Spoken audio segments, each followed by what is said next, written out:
Welcome back, y'all. I'm gonna go over the CRF150 brake caliper mount for KTM65s.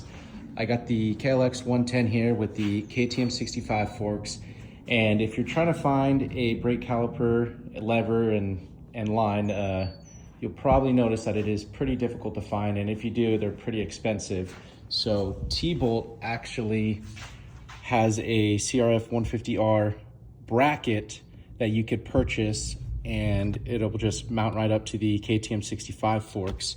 And then the brake caliper assembly, I got the brake master cylinder already on the bike, but you can find the CRF150R kit on eBay. So this was, I believe, $75, and this also was $75. So $150, and you'll have a CRF150R kit with the bracket that will mount to your KLX110. So we're gonna go over how to install it. And I already got this mocked up, and I wasn't 100% sure if this bracket was maybe mounted to a different CRF150R caliper, because there was a notch here, if you will, maybe a little, I don't know what you want to call it, like a little step.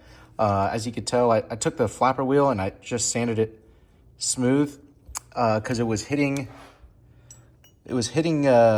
mount properly like so, and then it wouldn't mount onto the bike properly. It would sit all cockeyed. It wouldn't allow it to sit flush onto these bolt holes for the KTM65 forks. So I went ahead and took a flapper wheel and just flattened it out. If you somehow get a different brake caliper, you might be in luck and not have to do that, but I had to do that. And then also with the KTM65 rotor here, the rotor bolts right here, ooh, we can't see it, like so, would hit here on the bracket. So this will mount like this. And so when the wheel would come around, oh, I'm sorry, it mounts like this. So when no, it doesn't.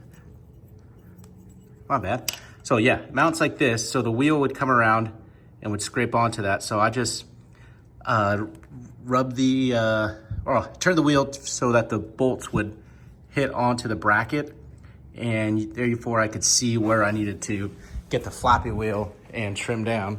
So that's that. I'm probably gonna sandblast it, paint it, make it look pretty. But I wish I could salvage it, but I cannot. So first you're gonna take your brake caliper. This should come with it installed like so. You're gonna pull this out, have this cutout side facing you, and it's gonna go onto the top portion. Go ahead and screw that on. Once you got that on, tighten down. You could slide it into the end like so. And then you're gonna line up the second bolt with the bracket, and then you can go ahead and tighten that down.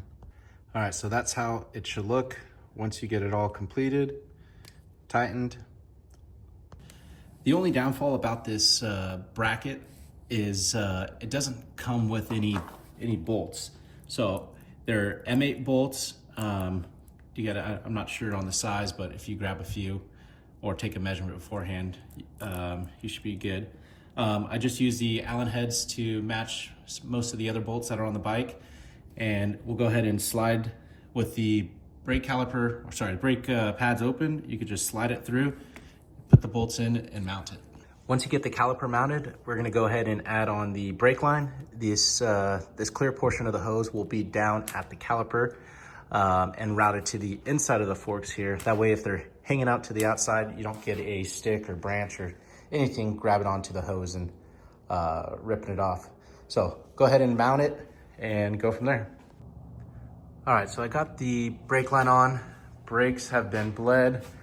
I ended up putting this clear portion up closer to the bars because I like the bend on the master cylinder side and on the brake caliper side a lot better. The only thing I don't like, and I'm probably gonna get a new line, is that this CRF150 line is a lot longer. I do know that the KX85 or KTM65 brake lines fit a lot better. So I'm gonna get one in maybe next week and then get that on. But that's a wrap on that, and hope you enjoy. I know I ended the video, but I wanted to come back with y'all to kind of go over the brake line again. Brake line is a little bit longer considering it is for a 150R. You can go on Core Moto and get a custom made one. I measured it out, and if you get a KTM65 stock brake line and then you could add 5 inches to it, it should fit perfect where this brake line will sit behind the plastic a lot better and you won't see it bow out, and then I'll have just a perfect loop. So I'm going on to Core Moto right now and gonna buy a new brake line for it. And also in that kit, it comes wound up, so that's why you're gonna have all these bends to it. I mean, you could get a torch maybe and heat it up and shape it, but I figured I'd go on Core Moto, which I have on this bike, a nicer Core Moto line that I am going to get. All right, that is all. Thanks, guys.